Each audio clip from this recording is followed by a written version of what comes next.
Okay. Asher ben Yechiel. Asher ben Yechiel, the Rosh. Right. Okay, so we'll... 1250 to 1527. Amazing. All right, so we're going to talk real quick. I'll give a quick review, and we got big questions from what we already learned, because we started our journey. We started in the Gemara, Mishnah Gemara. We learned the Rashi, we learned the Tosfos, and we're doing the Bracha, the first halakha in the Mishnah. What Bracha do you make when you come to a place where you see where a miracle has been done? And we're starting to have some questions. You saw it in the Rabbeinu Yonah. The Rabbeinu Yonah started breaking down practical halakhic questions, like what's Rabim really mean? If it's just for an individual, right? Then all of a sudden the Rif brings in something unique. He says, well, if it's for an individual, then just the person who the miracle happened for, just his son, and just his grandson make the bracha. And then the Rif was really incredible, or the Rabbeinu Yonah, was very incredible, because then he told us exactly what bracha.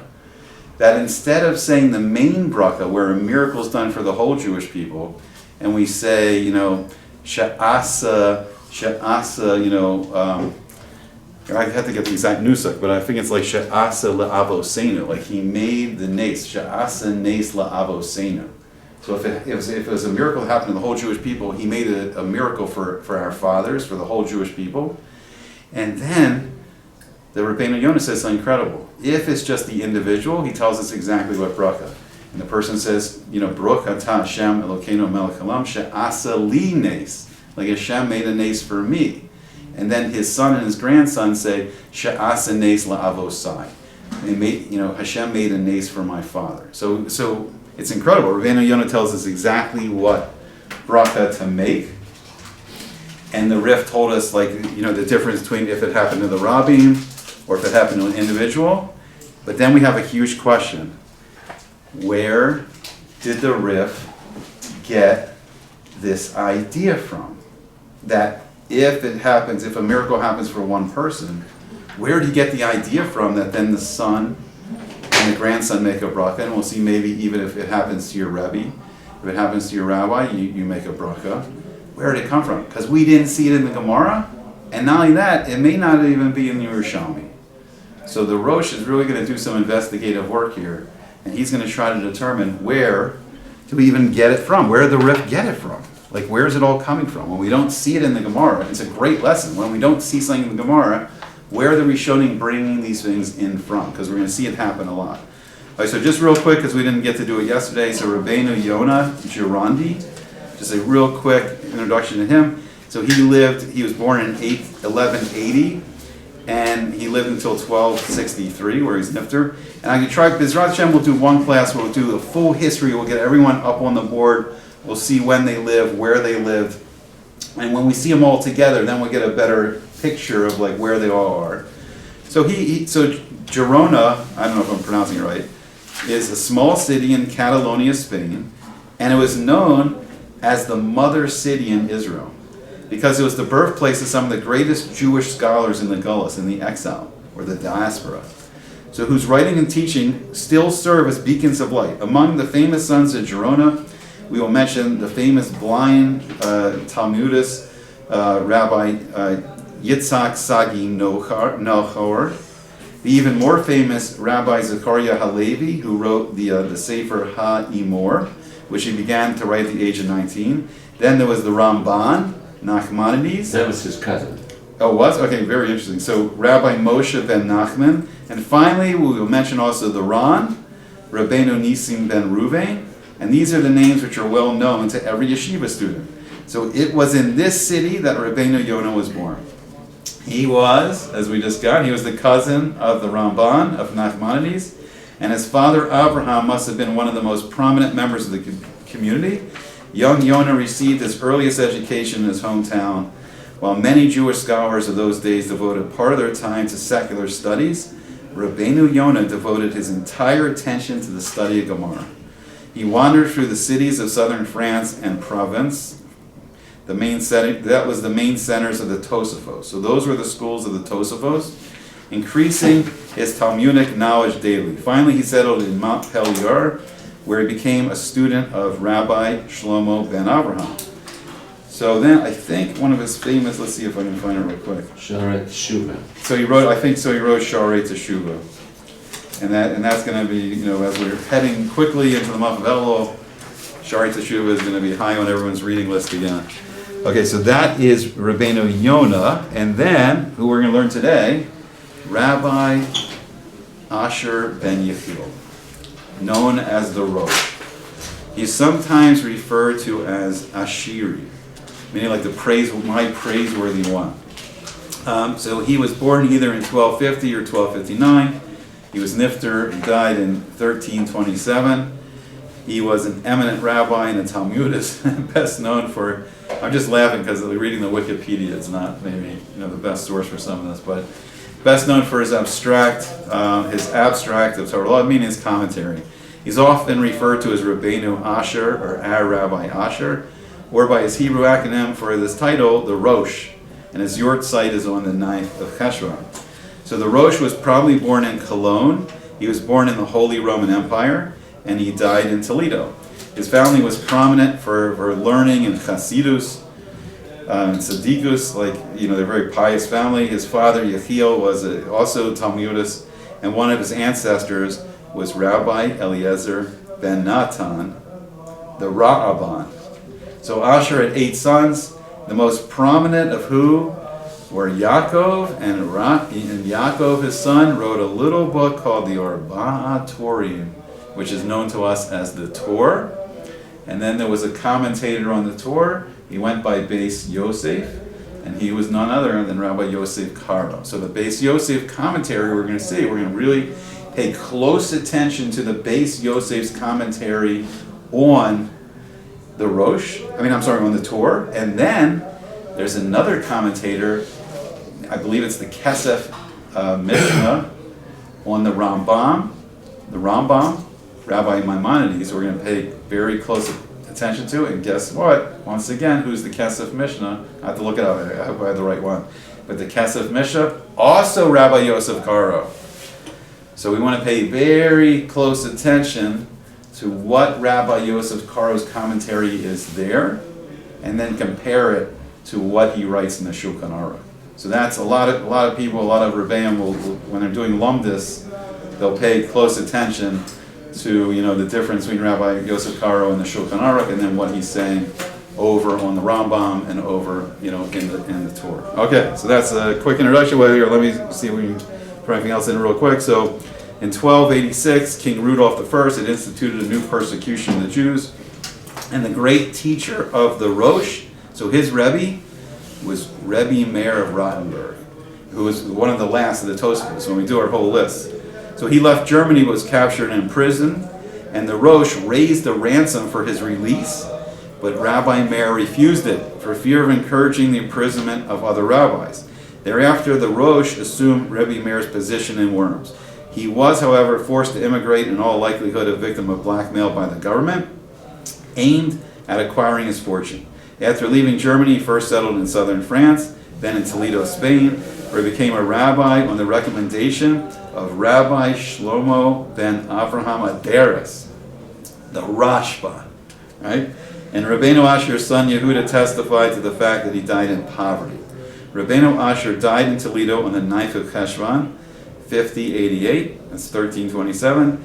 His known surviving children were said to have been killed in the ensuing persecutions that affected Spain in 1392. So we're not going to go full into the history today. Hopefully we'll have a whole history day. But what's important to realize here, we talked about this before a little bit, that just like in the massive persecutions of the ancient Roman Empire, in the times of the Tanaim, so when we had the times of Rabbi Akiva, the Bar Kokhba rebellion, and the war of Beitar.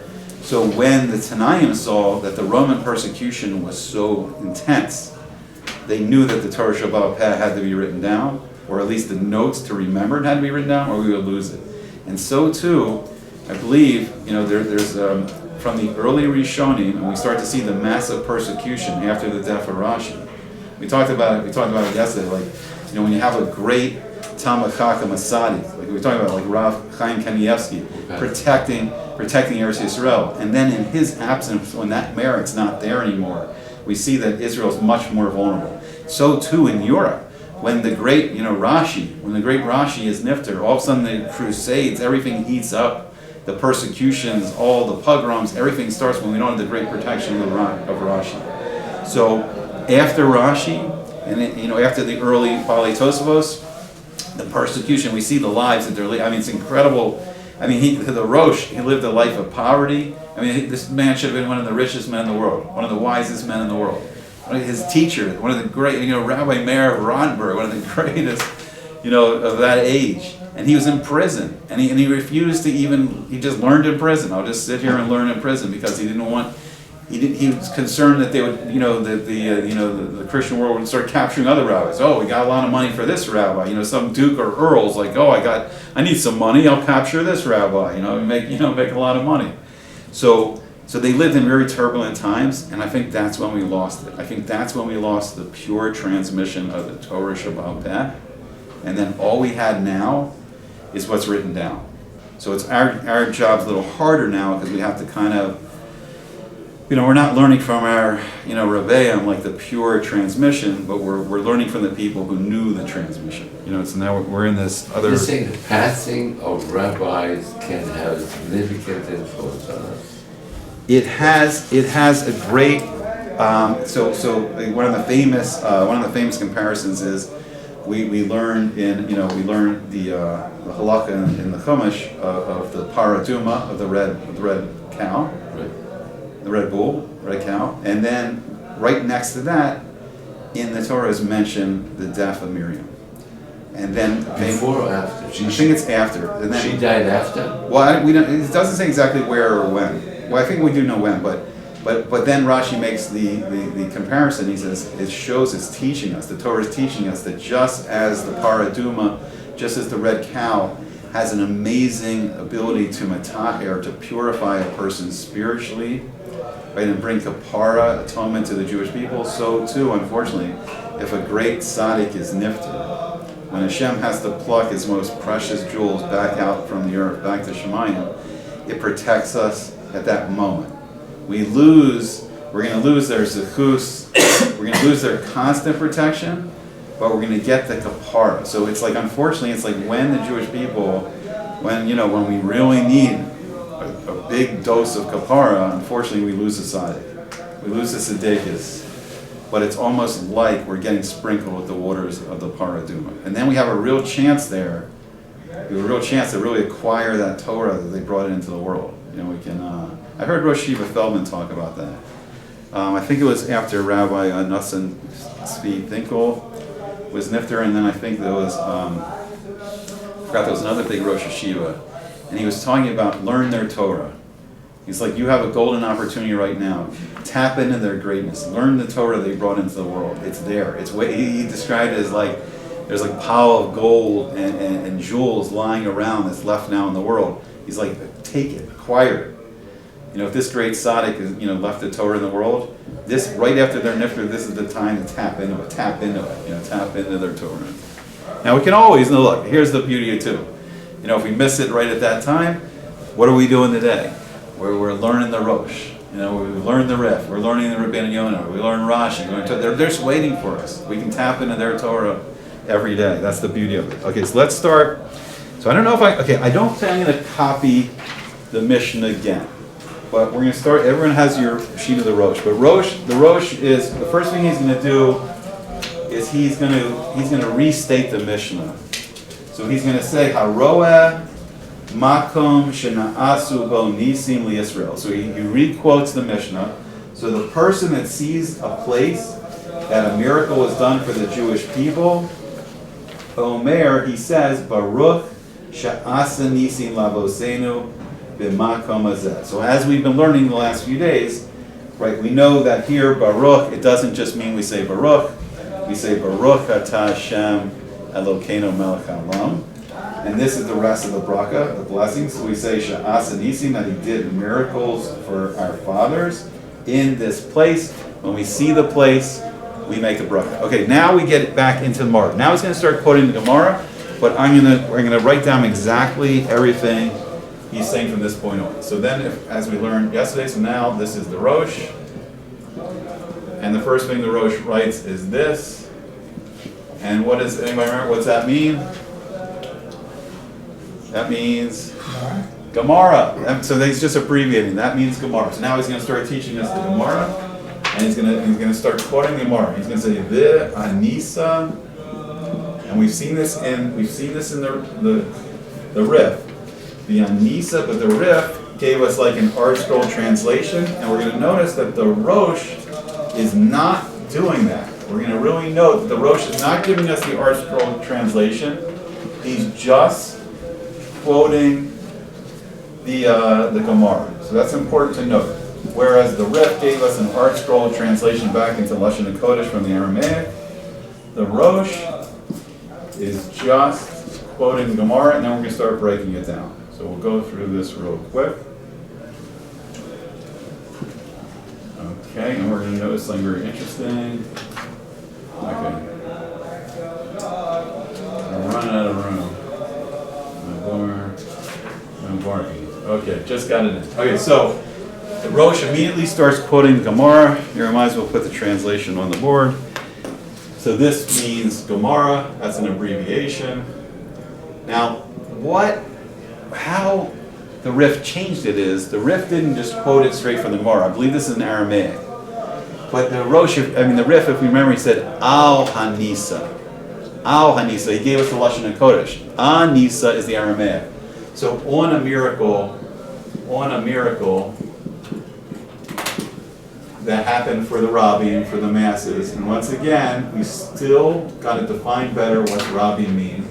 We, meaning everyone, we make a bracha. We make a bracha. And the Mishnah tells us which bracha. And on a miracle for an individual, for a single person, individual, we don't. So we're not all obligated to make the bracha. And then, like, the Rif gave us clarification of what that meant. And the Rif said that we, as meaning the whole Jewish people, are not chayav to make the bracha if a miracle just happened for one person. But the Rif tells us, but the person the miracle happened for, his son and his grandson, they are obligated to make the bracha. Here, I forgot to, let me just say the Hiratzon. We'll make a bracha on the coffee, which is an instrumental part of learning sometimes. Both parts, especially the Hiratzon. Okay, Baruch atah Adonai hinamo kalam shenakol niya b'bara. Okay, so Yehiratzon milfanecha Adonai Elohai Elohei Elosai Shelo yerad davar takala ayadi v'lo akasher b'davar alacha v'yismechu v'chaverai lo omer otam itaka or lo atakar tami lo mutar aser or lo aser mutar lo kashlu chaverai b'davar alacha v'yismach b'hem ki Adonai yitain chama. That is, anybody have any questions up until this point? We've kind of seen it. We've seen this a couple times now. We've seen it in the Ref. We've seen it in the Gemara. So as we keep... my question is, we make a bracha as an individual, not as a group. Oh, okay, good question. So let's say... Because we're starting off with... the masses, right? Right. So what that means is a great question. So if we think about what the language of the Mishnah really is, it says ha-ro'eh. It says the person that sees. So one person, any one person in the Jewish people, comes to a place where a great miracle happened for the Rabbi. So he comes, if we knew where the crossing of the Red Sea was, if we knew that place, and he sees that place, that one person makes a bracha. Now, if a miracle just happened for the one person, and we see the story with the man from, I think it's Avar Yamina, and he was saved from the lion attack in a miraculous fashion. So only the man that was saved from the lion attack makes that bracha, his son and then his grandson. Okay, so that's the basic language from the Gemara. And the Rosh is bringing that down, but now he's going to go much. How did he go from Haro-er, one who sees, to Derapim? Okay, so Haro-er is telling us that any person that sees the place, right, that happens to a Rabbi. He makes a bracha. That one person, the person that sees it, he Right. makes the bracha. Yeah, he makes the bracha. So then they switch over to the rabbin. It's did the miracle happen to the Rabbi, or did the miracle happen to a Yachid? Did the miracle happen to all the Jewish people, or did a miracle happen for one Jewish person? And then there's different halachas for those two, but it's giving us individual. It's giving halakha for ourselves. If we happen to come to a place where we see a great miracle happen, then we can make that bracha. We're obligated to make the bracha. Really, we're obligated to make the bracha. And if I don't know, I don't know if it's good to give this or not. Hopefully we don't need to be saved in miraculous fashion. But if we need to be saved in miraculous fashion, and Hashem saves us in miraculous fashion, then we have a chiyuv every time we see the place where the miracle happened to make the bracha for ourselves. And then our sons and our grandsons also have a chiyuv to make the bracha every time they come to that place. All right, so let's see. So then the next thing the Rosh is going to do is he's going to continue in the Gemara, and he's going to go through what we see before. He's going to keep quoting the Gemara, and he's going to give our case about when the guy was saved from the lion attack. So I'll just write it all out so we have it here. Here it's Hahu. Here, I'll try to get another H in there. Let's see, do I have room for another H? Well, Hahu. Okay. Hahu Gavra. So it's the guy, certain guy, Dahava, that he was. Azil, he was going. Bit Avar. He was in this place, Avar Yamina. He was there in Avar Yamina. And then Nafal, and then a lion fell on top of him, which is interesting language, and it's possible we could look in the Marshal if he writes anything about that, why that language, is that language significant? Just from an agada sense, is there some deeper meaning in the way it's saying it? Then V'is, because he could have just said attacked by a lion. V'is Avid, and then it's done for him. A miracle was done for him. It's done for him in Nisa. It's done for him a miracle. V'Isziel, and he was saved. Okay, so I'm not going to translate that. We've seen this before. This is just the Gemara. I'm just trying to show you. You have it on your sheets on the Rosh. I'm just trying to show you what he's writing. Because I really want to go into what he does more than just what he's quoting. Because we've seen all this before. Does anybody need me to translate this again? Do you guys want a translation of all this, or are we okay? Translate it. Just translate. All right. So we'll translate it. That's fine. All right, so then it's like the haku gavra. So a certain man. It doesn't tell us who. Just a certain man. He was going, and he was in this place. He was in a place called Avar Yamina. And it says, and as a commentator, it says in southern Iraq, or at least the southern part of the Euphrates, which is southern Iraq. And then a lion, it literally means a lion fell upon him, but it means like a lion attacked him. Right? Like a lion attacked him. And then something he saw, and then a miracle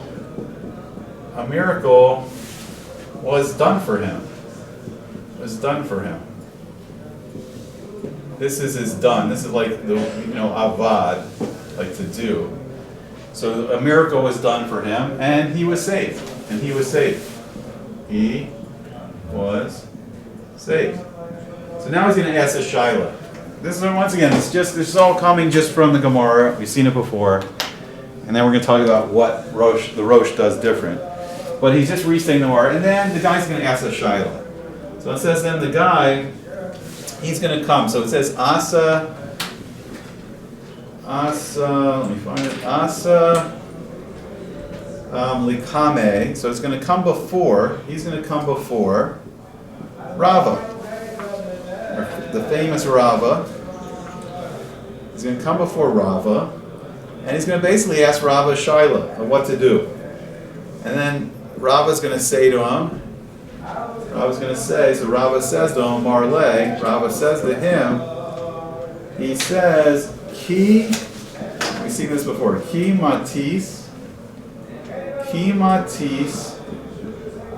when you reach Lachem, when you reach that place where the miracle happened, Lachasam, when you reach there, and more, like you're going to say this, and then you're going to say the Bracha. Here, so I'll write the Bracha in a different color so it stands out. And you're going to say the Bracha that we've been talking about, and you say the Bracha of Baruch, but we know we don't just say Baruch, we say Baruch atah Hashem Elokeinu melech haolam. Baruch atah, right? She'asa li nes be makom hazeh. He did a miracle for me in this place. And then this all should sound familiar because we did this yesterday, and then he's going to go on and he's going to write this, and we'll talk about where this is all coming from. And the Rosh I'm sorry, this is just all quoting, so I'm just trying to get it all out there so we see it, and then we're going to really break down what he does different. So then he says,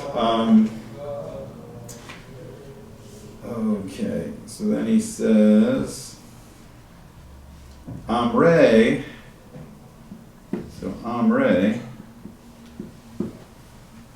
Anisa, that they say on a miracle, so he's talking about like Chazal, they say on a miracle derabim, if the Amoraim are saying on a miracle done for the Rabim, Kuf Aleph, anybody remember what's Kuf Aleph? Kule Alma, the whole world, everyone, Kule Alma, everyone, Lo Sarike, everyone does not need to, if the miracle just happened for one person, Kule Alma, Lo Sarike, Livorche, Livroche,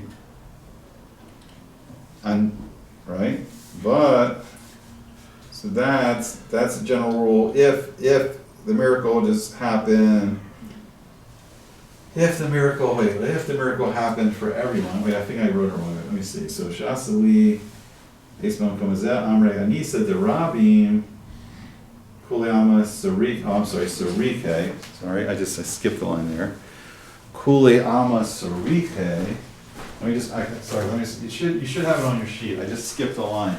Now, if the miracle happened for everyone, if it was a big miracle that happened for the Rabim, then Kuliyama, then everyone is now chayav. Everyone's chayav. Sarike livruche. Everyone's chayav to make the bracha. And we'll go back and we'll translate everything. Let me just get it all up. Sarike livruche. If the miracle happened for the whole Jewish people, then now everyone's chayav to go make the bracha. But then the Rosh is going to go on, and he's going to say, but Anisa to Yachid, if the miracle only happened for one person, then he, his son, Ubere, and then his grandson, Ubarbare,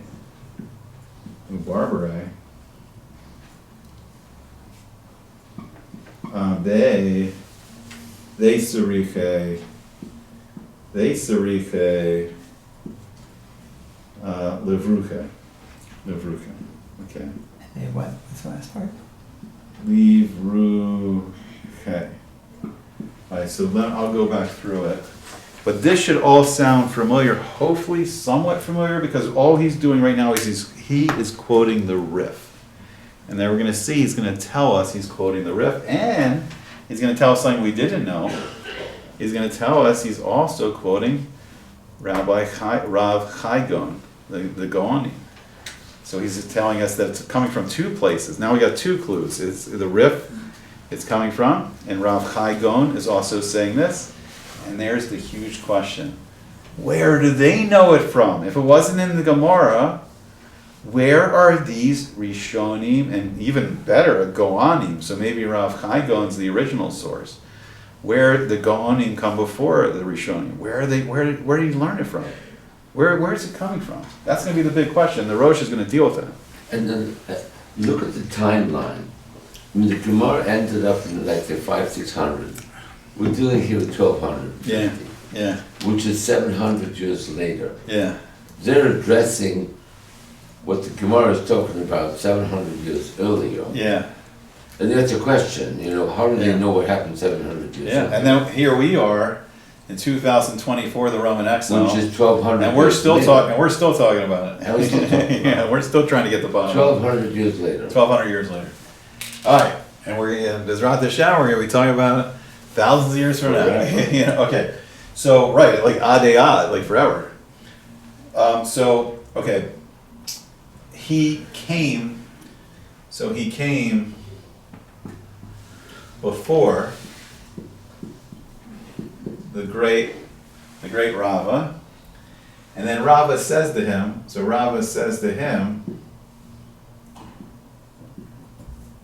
He says, when you come there, when you arrive there, let's say arrive, that's a good word. When you arrive there, meaning To the place of the miracle. right, when you arrive in the place of the miracle, because as we saw from the Mishnah, Haroeh, the person has to see the place. So when you arrive there and you see the place, then you're going to say this. You're going to say this. You're going to say, and here's the new side of the bracha. Baruch atah Hashem Elokeinu melech haolam, she'asa li nes. He did for me, Hashem did for me a miracle in this place.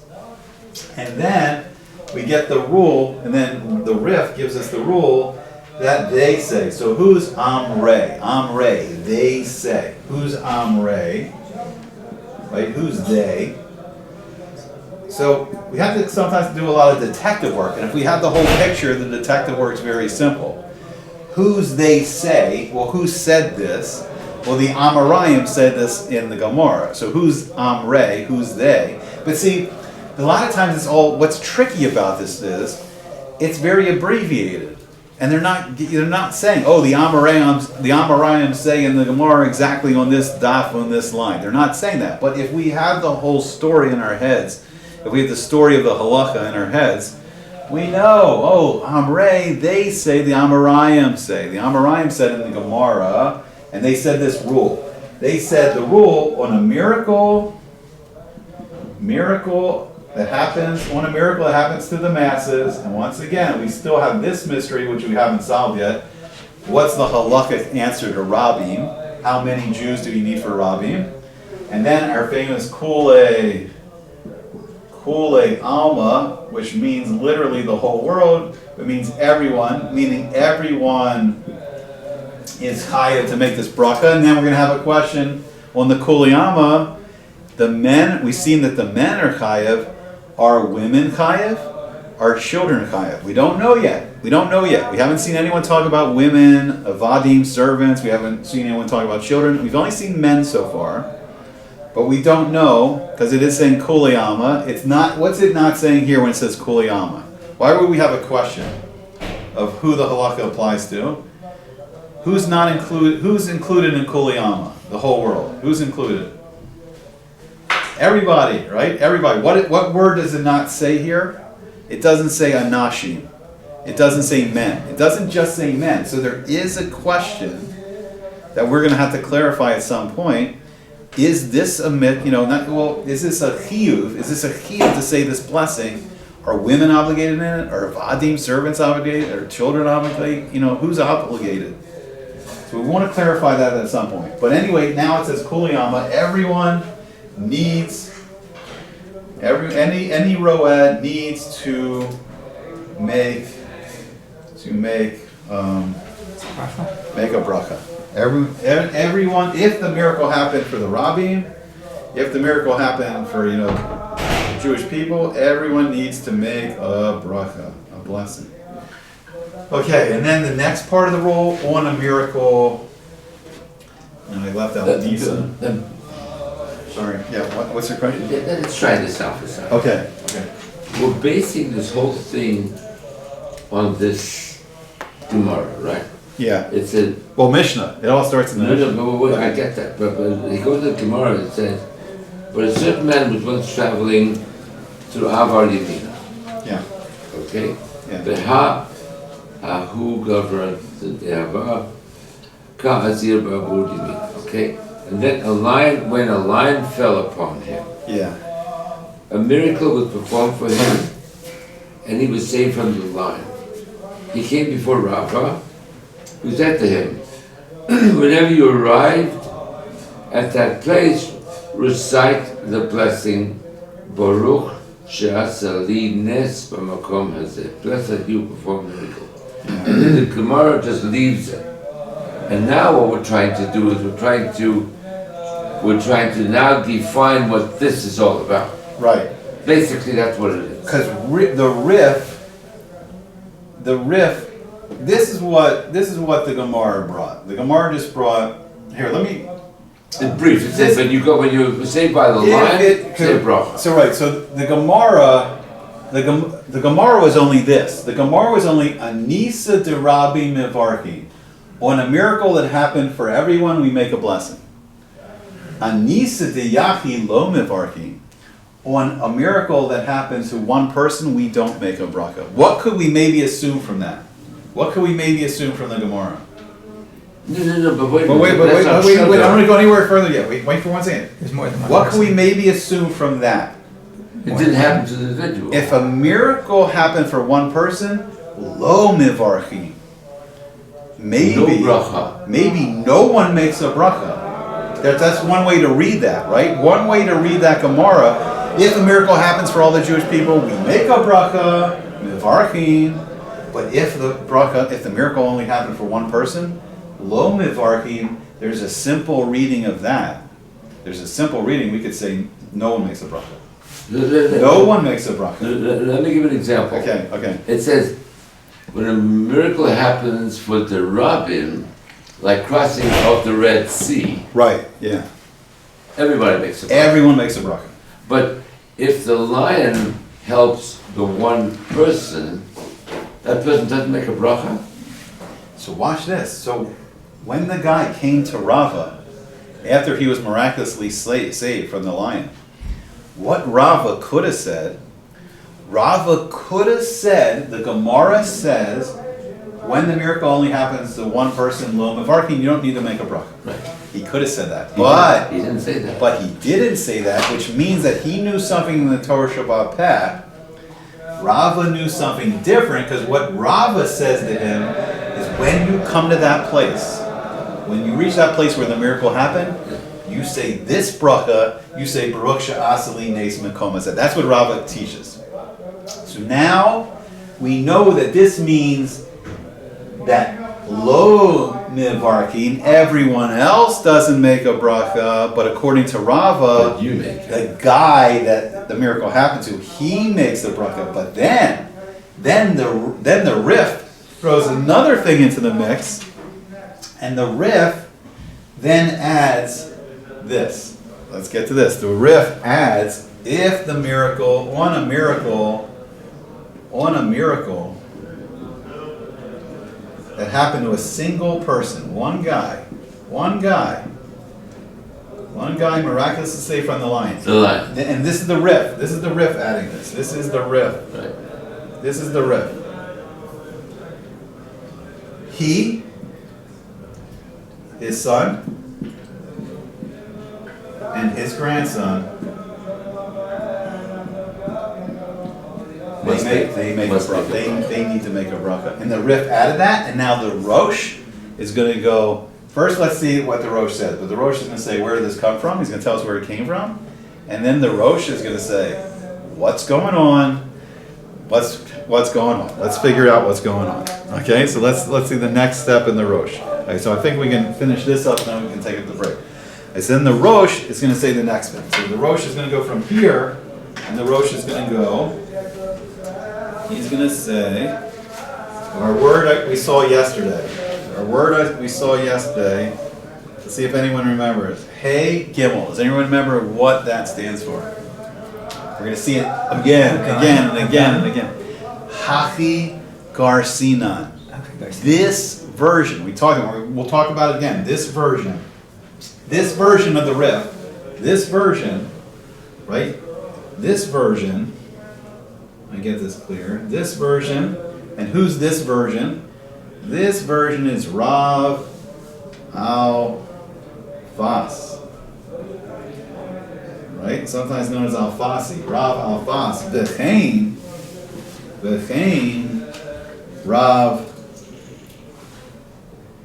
Hai Gon. And we're gonna see. I kind of gave you a little bit of the hint there, but then he's gonna say something even more fascinating. He's gonna go aval bin nusach Gemara. Nusach Gemara Didan. That's an interesting one. Didan. We talked a little bit about this yesterday. Lo kasav ela. Lo kasav ela anisa de yachid.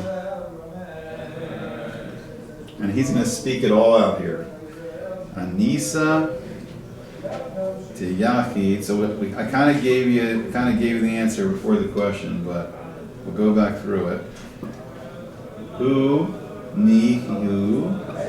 Okay, nihu sarich.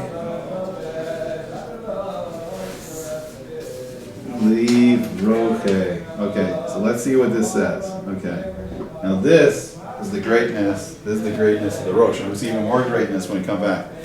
All right, so what's the Rosh telling us here? What's the Rosh telling us? So this is important. Hachi Garsina. We're going to see this again and again and again. We're going to see this again and again and again in the Gemara and in the Meforshim. So we really need Hachi Gar-si-nan. So it means this version.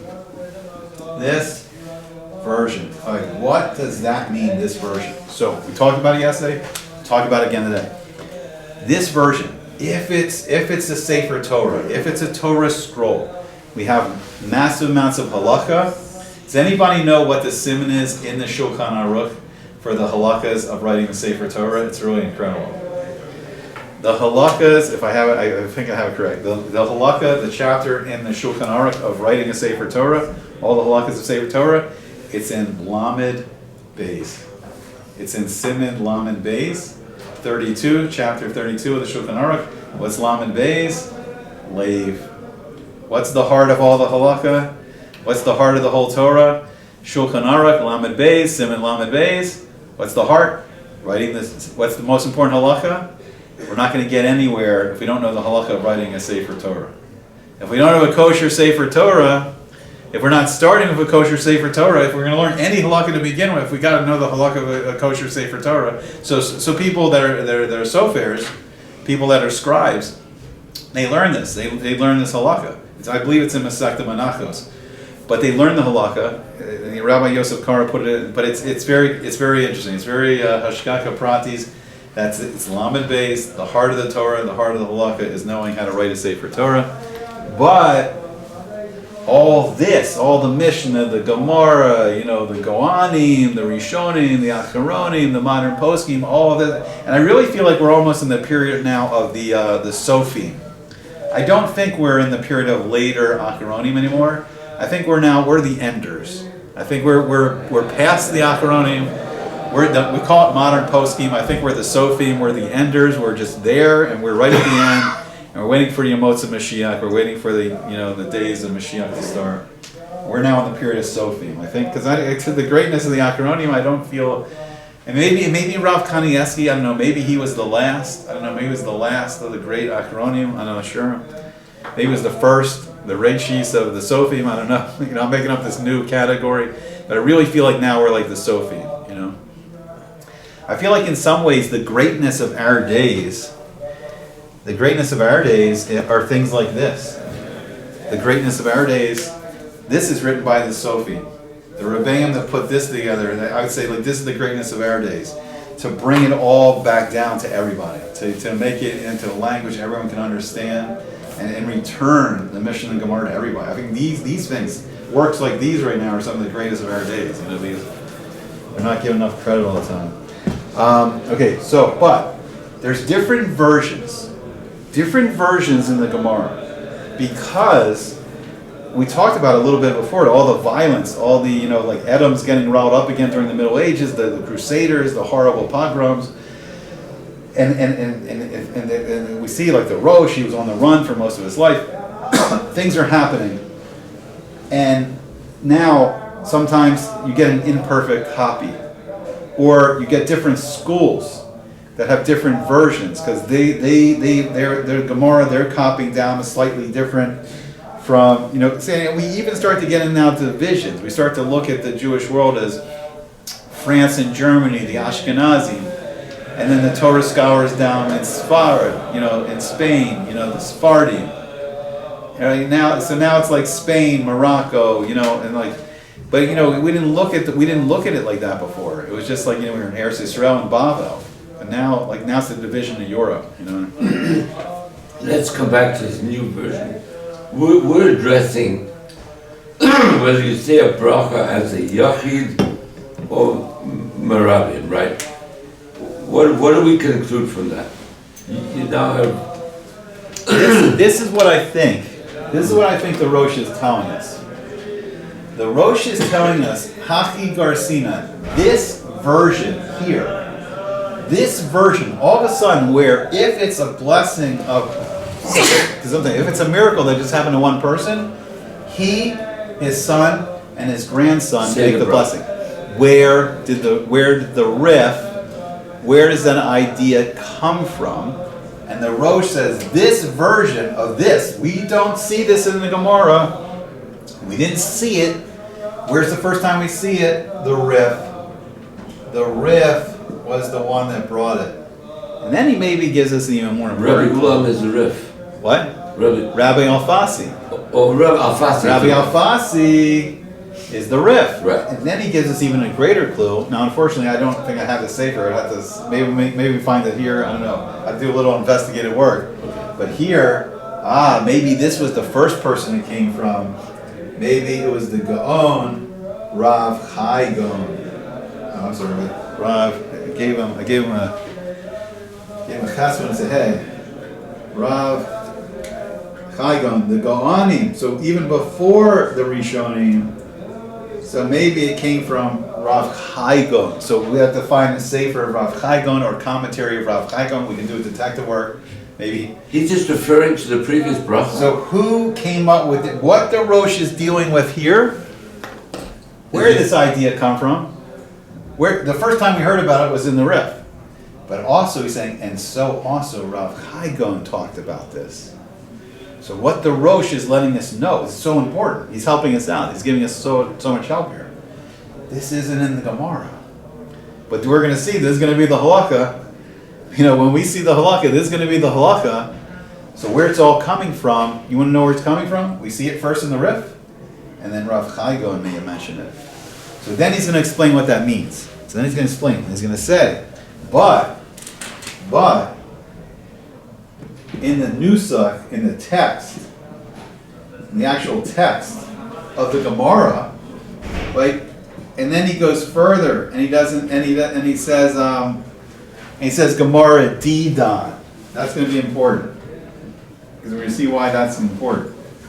He's going to say it's in the text of the Gemara, and then Didan is our Gemara. What's our Gemara? Which Gemara are we learning?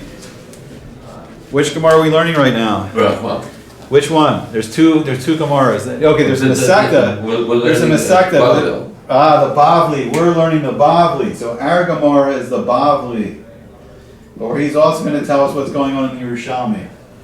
So our Gemara is the Bavli. And in the Bavli, it did not write. Lo Kasav, it did not write in the Bavli.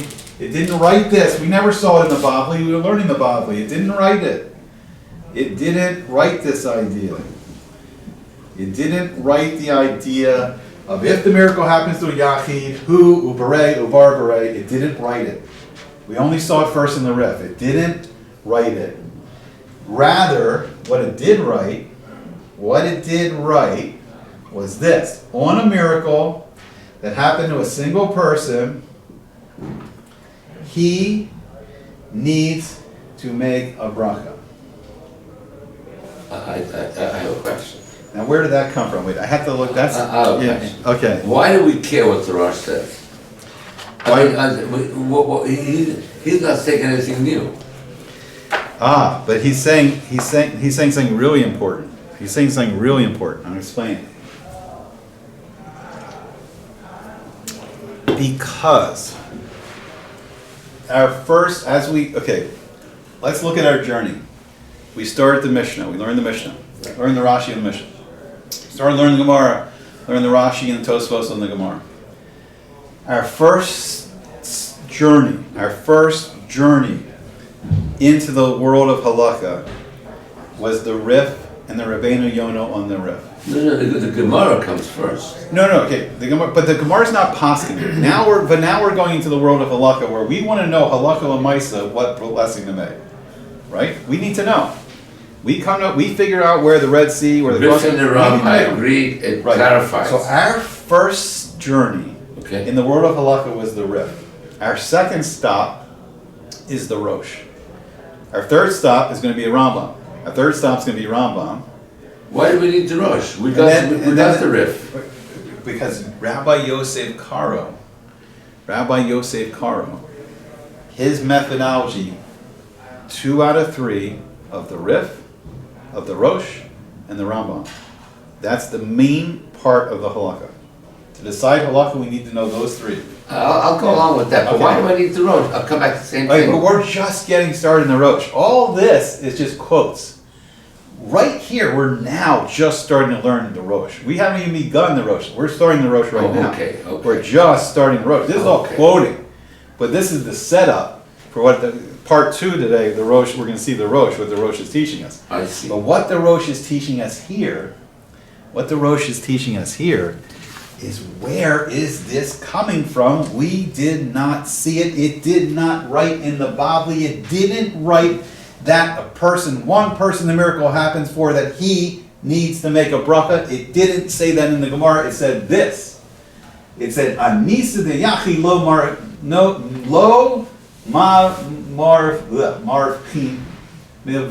Sorry. It didn't say lo mivarchin. That's what our Gemara said. Miracle happens for one person, we don't make a blessing. And then all of a sudden the Rif saying this? Where's the Rif getting it from? No. Miracle happens for one person, that guy, the miracle happened for his son, his grandson make a bracha. The Rosh is starting to ask the question. The Rosh is saying, it didn't say it in the Gemara. This version where the Rif and then the Rav Chaigon, who we haven't seen yet, they say this. It did not say it in the Gemara. In the Gemara, it says. No, but it did say it in the Rif, though. It said that's what the Rosh is starting to talk about. The Rosh is saying it didn't say it in the Gemara. Right. The Rif is saying this, and now the Rosh is going to start to try to figure out why. Why is the Rif saying that? Where is the Rif saying this from? The Gemara didn't say it. How's the Rif saying it? How's the Rif saying he's it? Taking it to another level. Taking it to another level. Now you see why the Rosh is their second stop. He's taking it to another Now level. you see why the Rosh is their second stop on our journey of halakha. Oh, We need the Rosh. We need the Rosh. he needs the next level. Okay, so now we're really starting to get into the Rosh himself. We're really seeing the Rosh's commentary. And the Rosh started off and he asked a huge question, where the Rif or Rav Chaigon, where do they even get this concept that if the miracle happens for one person, that the person, he, Ubarei, his son, Ubarbarei, his grandson, they make a bracha. Where did he even get the concept from? We saw yesterday, if everyone remembers, in the Rabbeinu Yonah, Rabbeinu Yonah went one step further on the Rif and he explains the exact bracha that the man makes. Sha'asa li nes, he makes, and what the son and the grandson said, they make the bracha, Baruch Sha'asa le'avosai, Sha'asa nes le'avosai. You made a miracle for my father. Okay, now the Rosh is going to go Gonna do something very interesting. Yerushalmi means Jerusalem Talmud, right? So now he's quoting from the Jerusalem Talmud. Right. Jerusalem Talmud, and now we're going to learn what did it say in the Jerusalem Talmud. So this is really helpful. Since we're learning the Bavli right now, we're learning, the Babylonian Talmud. So the Rosh is helping us out. If we don't have a full copy of the, Yerushalmi Talmud, he's going to help us out. What is this? What's Mem, Tav, Nun, Yud? Is very important. What does that stand for? Anybody remember? Masni. Mas-ni-sim, right? So it's shorthand. This is telling us it's abbreviated. So this we're going to see this again and again and again. But which Mishnah is so important? Mas-ni-sim. Mas-ni-tim or Mas-ni-tim. What Mishnah? Our Mishnah. This is so important. Our Mishnah is telling us exactly what it means. So what is our Mishnah? Where's our Mishnah in? It's in the 9th parak, the 9th chapter. So what he's telling us is, if we go to the 9th chapter of the Jerusalem Talmud, the Talmud Yerushalmi, we look up the 9th parak, like parak Tashii, 9th chapter, and then we're going to see the same Mishnah. We're going to see a Mishnah, maybe slightly different. What to check? It says Haroeh, right? The same Mishnah that we've been doing. Haroeh, Hamakom, Nisi. He sees the place, and then he's going to say, this is what it says in Yerushalmi. But the Gemara says something different. So they're saying in the Yerushalmi, on our Mishnah, I wrote Mishnah wrong. On our Mishnah, it says something different in the Gemara. He's saying the Gemara there says something different. Whoa, what's our Mishnah? On our Mishnah, it says something different in the Yerushalmi. Which came first? Well, I missed that. Which came first? Our Mishnah is Yerushalmi or Bavli? Our Mishnah means in the 9th chapter of our Bavli, we have our Mishnah of Haroah. Right. In the 9th chapter of the Yerushalmi, same Mishnah, Haroah. They're saying go there, take a look if you want, or I'll tell you, I'll quote it for you. In our Mishnah, same Mishnah that we're learning over there. And then what he's going to tell us is the Gemara says something different there. Our Mishnah is the Jerusalem Talmud. The Gemara tells us, he's going to give us the answer. Where did the Rif get it from? He got it from the Yerushalmi. Which came first? The Yerushalmi or the Bavli? I think my gut feeling is Yerushalmi. Yerushalmi, I think, came 100 years. Yeah. From our old friend who we were talking about it last week, Rebbe Yochanan. Right. Rebbe Yochanan compiled the whole Yerushalmi 100 years before the Bavli. So now when we start to get the whole picture, the whole story together, it said it here. But our Marayim that are in the Bavli that we're studying, they didn't say it. They didn't say it because why they didn't say it? Because they assumed everyone knows the Yerushalmi. Who doesn't know the Yerushalmi? Of course everyone knows the Yerushalmi. And that's why the Rif and the Rosh are helping us out. Because in the Gemara of the Yerushalmi it says something different. It says on a miracle for the Rabbim, Benisa de Rabbim, on a miracle that happened to the whole Jewish people, right? For the masses, for the whole Jewish people, but on a miracle that happened for a single person, and then more Roshei Tevos. Anyone know what's that? Aleph, Sadiq. Anyone know what does it stand for? Because we got to learn these, and the only way we're going to learn them is just we're going to see them and we're going to say it again and again and again. We're going to learn them. What do you think? Is it something like we need this? Right. So it's going to say you got one part sarich. Like Sari, yeah. So Eino sarich, Eino sarich, Eino sarich, which means we need, right? We need to make a bracha. Livarek. We need to make a bracha. Mahu. Now, this is wild. Mahu, so my little study tip, I do this, you can do it, you don't have to do it. When I see things like, I don't want to go too far in it right now because we don't have it, but there's a certain format in Tosfos. Tosfos asks a question, he says, Yesh Omrim. There are those that say that means it's a question. And it says, Yesh Lomor, there is to say, which is that's the answer. Format. Yesh Omrim, Yesh Lomor. Question, answer. Sometimes we'll say Kasha Teretz. There's a form in the Tosfos. There's also a form in all the Rishonim. One of the form questions is Mahu. So when I find a Yesh Omrim, or I find a Yesh Lomor, or if I find it says Kasha, or if I find it says Teretz, I do a little trick. You may see it, I don't know if on my pencil I did this, but I usually put a little dash. I put a little dash next to it. So if there's the Kasha or the Teretz, I put a little dash, and that just tells me, when I'm learning, it tells me here's a question, here's the answer. And I can see it and I can look for the little dashes. I want to see where the question was. Dash, there's the question. Dash, there's the answer. It's a visual thing that just helps me. You can do it, not do it, doesn't matter. But I'm giving you a tip that it helps me. So Mahu's a question. So Mahu's going to be a question. So Mahu, how do we know? In this case, I think it's going to be like a how. How do we know?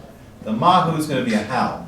How do we know that a person, right, makes a blessing? How do we know a person makes a bracha, makes a blessing on miracles?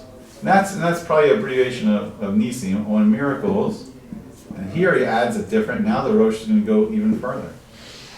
So we've seen this before. How do we know a person makes a bracha on his father if a miracle happened for his father? But now, what? Oh, the Rosh says, what happens if a miracle happened to his Rebbe, his rabbi? What happens if a miracle happened to his Rebbe? How do we know to make a bracha on that? Where did he get that from? So he's asking a new question now. The Rosh asked us a question. He didn't straight out say, I'm going to ask a question, but he asked the question. I'll tell you how he asked the question. Because what we just did before this is he asked the question because he said, here's all the Mishnah, here's the Gemara, I'm quoting it, here's the Rif. Why is the Rif different from the Gemara? And he asked that question. Why is the Rif saying something different from the Gemara? And he gave us the answer, and he gave us the answer in Yerushalmi. That's where the Rif's getting it from, because in the Yerushalmi, it tells us the concept that if a miracle happened for one person, he needs to. Eino Sarik. We don't need to wait. We don't need. Let me see what I read. We don't need to. Super con. Eino Sarik. We don't need to make a blessing. Sorry, let me go back there. To Yachid Eino Sarik Levarech. We don't need to bless. So that's we don't need. We don't need. No, we don't need. We don't need. Or I think he's saying we need. I really had to bring the Yerushalmi. I should have brought the Yerushalmi in there. Eino Sarik. We need. This won't work. I think it's Eino. I think it's we don't need. We don't need. We don't need. Now he's asking the question. So it says there, we don't need, if it happened to one person, good.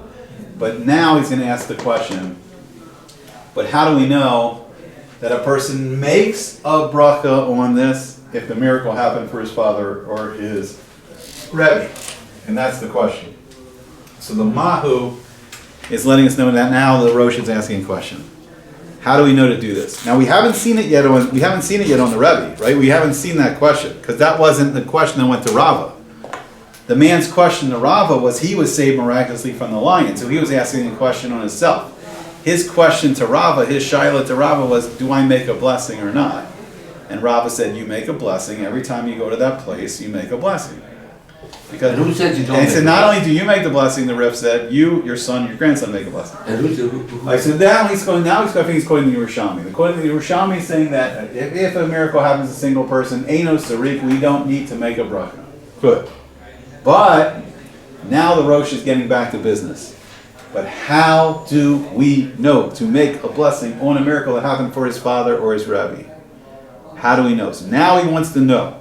Because the Rif seems to think that that's what you do. The Rif didn't say, but what the Rif didn't say was this. This is a new wrinkle. This is only the Rosh that's bringing. We haven't seen about the Rebbe yet, unless Rav Haikon mentioned it, but we haven't seen about the Rebbe yet. So now it's a new piece of information we haven't seen yet. So that's why I'm saying we always want to go back and forth, back and forth. And I don't know if you notice, but we're trying to do every day. We try to review what we learned before, and then we're constantly going back, talking about the mission again, talking about the Gemara again, talking about Rashi again, talking about Tosafos again, talking about the Rif again, talking about Rabbi. So we never want to leave what we just learned. We want to go back and forth all the time, and not like, oh, I learned the Rashi, I don't need to see it again. I learned the Tosafos, I don't need to see it. No, we always need to see it, because everyone's referencing back to the Gemara, the Mishnah, whatever, and we need to constantly go back and forth. The Rishalmi and the Rif contradict each other. Seemingly, yeah. But the Rif comes later than the Rishalmi. Seemingly, yes. Seemingly, yes. The Rif is contradicting, and that's the Rosh's question. But your question is the Rosh's question. But how do we know to make a bracha and a miracle that happens to his father or his Rebbe? Okay, so let's see what the next step is. So that's the question. That is the Rosh's question. And let's see where we go for answers. I think the Rosh is upset now. Maybe. They're saying, oh, the Rosh is saying. Maybe. Now he's going to give us an answer. So what the Rosh is going to go, that was the question. That's the question. Now what the Rosh is going to go is, the Rosh is going to go this. He's going to say, Be'im. Let's get an answer here. Be'im. If Haya. This is very interesting. If it was Misuyim. If it was Misuyim. If it was specific, what does that mean? A specific miracle, and he's going to give us an example. Kagon, Yoav ben Saruya. So I think this was the nephew of David Amelech. This was the nephew of King David. He became his general. Right, very, very controversial, rocky relationship between Yoav ben Saruya and David Amelech sometimes. V'chaveiro and his friends. Something specific that happened to Yoav ben Saruya and his friends. Ve'adam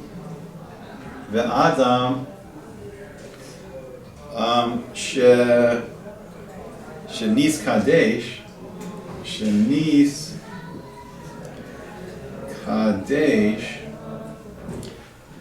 Bo Shem Shamayim. Okay. So let's see what he's starting to talk about here. This is very interesting. Shem Shamayim. And he's going to give us another example. And he's going to say Kagon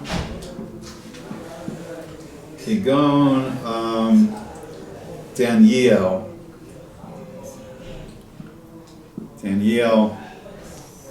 V'chaveirav and his friends.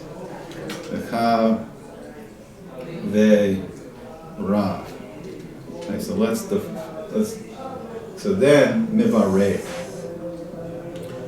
Okay, this is very interesting.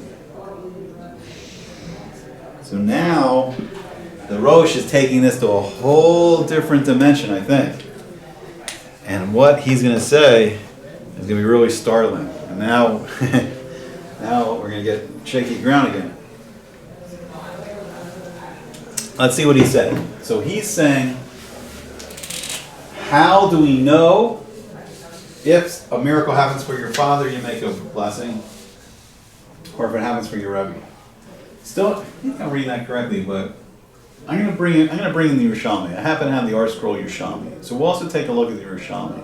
Because I remember when I looked through it briefly, it did seem to say in the Yerushalmi pretty specifically what it's not saying in the Bavli. It said it didn't leave it ambiguous. It said if a miracle happens for one person, he makes a bracha. It's ambiguous in our. This, I think it says Enosari, so I'm gonna have to double check everything and see what's what. And okay, so but we'll leave this for another day. But here, let's work on this Mahu right now. Okay, how do we know that a man makes a bracha on a miracle that happened to his father or his Rebbe? Okay, now, if it is specific, it's going to be like, so he's saying it's like, the concept of klal or prat. There's general rules and there's specific rules. This is going to be a prat, special rule. If it's a special rule, for example, Kigon is for example. For example, the miracle that happened for Yoav ben Saruya v'Chavei. I think there's a midrash. I can't remember this one. I don't know exactly what he's talking about. I have to look more of the commentary. There's probably commentary on the Rosh here that I haven't looked up yet. Let me see if I can see something real specific real quick. So I can't remember exactly what. Let's see if anyone helps us out here. That miracles happened on his fathers that we're up to. Okay, as you see, it's very nice here, but I haven't had really a chance to go through everything here, but we're going to get some real help. If we want to learn Rosh, I mean, we could spend the next week, I don't think we're going to do this, but we could spend the week, we have the Tifer Shmuel, we have the Hakos Abach, we have the Madane Yom Tov, we have the Divrei Chamudos, we have the Kitzur Piskei Harosh, we have the Kovetz Mefarshi. I mean, we got beautiful commentary on the Rosh. So I haven't had a chance to go through it so deeply yet, but then we could get a lot of information on the Rosh. Unfortunately, as of right now today, I don't have it yet, but we have plenty of information we can get. I can't remember exactly what this incident was. I seem to remember some kind of midrash, like David was in trouble, and a miracle. I think Yoav was like. I think there was one with Abishai, his brother, and there was one with Yoav, and I think he was taking a shower, he was washing himself, and David Amelech was in trouble, and then Hashem did made a miracle that all of a sudden Yoav, 1 minute he's in his bathroom, next minute he's right in this battle to help David out, and saves David from maybe some kind of wild animal. I forgot, but I think it was something like that. So the miracle was made. And I think Chavei Rav in this case maybe mean David Amelech, King David. Okay, but so I'll try to. Bezrat Hashem maybe over Shabbos, I'll have time to go through the commentary a little bit, and we'll get more information on the Rosh. But there's a miracle, a specific miracle done for Yoav ben Saruya, and also this one I know better. So now that's one category. So a miracle, but this was a big miracle, a miracle that's written in the Tanakh. A miracle that's written in the Midrashim and the Nevi'im. Okay, so that's a huge miracle. Saying a big specific miracle of something like that, maybe everyone does make a bracha on. How about this? The Adam Shenis Kadesh Bo Shem Shemayim. What if someone had to die al Kiddush Hashem? What if someone had to die al Kiddush Hashem, but he was saved miraculously? Instead of dying al Kiddush Hashem, that person, and we have a lot of cases in the Torah of this. So for example, what if a person that was made holy, that's what it literally means, but what it's going to really mean is died, he was made holy there in the name of heaven, but it really means died al Kiddush Hashem. Right, that's what it really means. What if someone died al Kiddush Hashem, but he was saved? So, for instance, one of the first examples is Avraham Avinu. Abraham's thrown into the Or Kasdim. Nimrod, King Nimrod, throws him into the fire. Usually, a person's going to die al Kiddush Hashem, but Avraham Avinu has such great merit that Hashem saves him in miraculous fashion, and Avraham Avinu comes out of the fire alive. Well, guess what? What the Rosh is telling us is that maybe if we go to there, where Avraham was saved from the fire that King Nimrod threw him out of, it only happened to one person, but maybe we make a bracha there. Maybe, but so Rosh is throwing us a monkey wrench. But he's now saying there's a category of what he's calling Mesuyim. What if it's a very, very special miracle that happened for one person? Give some examples. What if it's Yonah Hanavi, Jonah the prophet? What if, we found the whale or the big fish that swallowed him up, or the beach where he was spit out on? A big miracle that happened for one person. Or he's going to give an example here. So there's a big miracle that happened to Yoav ben Saruya. I'm going to have to research this a little more. I'm not exactly sure specifically, but this one we know better. But this one, so there's one case where someone's saved miraculously, or a miracle, a very special miracle happens for one person. That's category number one, what happened to Yoav ben Saruya. And then there's a category number two. There's a category where someone's saved from Al-Kiddush Hashem, dying Al-Kiddush Hashem. For example, and this is incredible what the Rosh is saying here. What about Daniel? What happened to Daniel? Anybody remember? He was thrown into the lion's den. King Belshazzar didn't want to do it. And his anti-Semites came to him and started, antagonizing him. Because Belshazzar had passed the law that for 30 days no one was supposed to pray. No one was supposed to pray because they were reinstituting this new Avodah Zarah, and they didn't want anyone to pray for 30 days. And guess what Daniel did every day? He prayed 3 times a day towards Yerushalayim. So the enemies of Daniel, they came and informed to the king, he's Daniel, your great advisor, he's breaking your law, you must kill him. Belshazzar didn't want to do it. Belshazzar threw him into a pit of lions, and the lions didn't touch him. And then they took Daniel out, and then the same anti-Semites and advisors were complaining, well, those lions weren't hungry, and they were put in, and the lions tore them apart instantly. So the lions were hungry. The lions just were not allowed to eat Daniel. So a great miracle was done for Daniel, and the Rosh is saying really incredible. What if it's one of those really, really big miracles that happens for a person that was saved from dying Al-Kiddush Hashem? The person, so it's like Mishael, Azariah, and Hananiah. They were prepared to die when they were thrown into the oven, in the furnace. Avraham Avinu was prepared to die Al-Kiddush Hashem. Daniel was prepared to die Al-Kiddush Hashem, but they were saved in a miraculous way. Yonah was prepared when he said, throw me off the boat. He was prepared to die Al-Kiddush Hashem. But then Hashem sent a big fish. So if it's a big special miracle that happens to one person, then the Rosh is saying something really interesting. Guess what the Rosh is saying? Mivarek. If it's a mesuyam, if it's a really, really special miracle, even if it happened to one person, then mivarek, maybe we do make a blessing. So not only is there a concept of making a blessing to the father if the miracle happened to the father, or the Rebbe if the miracle happened to the Rebbe, not only that, he's taking the riff and he's taking it a way step further. What about a really special miracle that just happened for one person? Mivarek, maybe we make a blessing on that. What do you guys think now? Now everything's all over the place. Now we're going to make sense of it all. All right, so let's see. So we'll go to the next step. Let's see how much time. So we don't have so much time. Let me see how big the next step is. Okay, one more maybe. I think maybe let's leave it here for today. I'll give you a coming attraction. The next step is going to be what happens if a miracle happens for a whole tribe.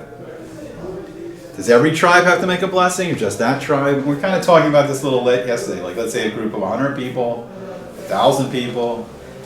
So what happens if a miracle is done for one of the Shvatim, one of the tribes? Does every tribe have to make the bracha, or just that tribe? So the Rosh is really, really, really getting into all aspects now. He's getting into all aspects of the halakha, and the Rif started our journey. Rabbeinu Yonah added some halakha, but now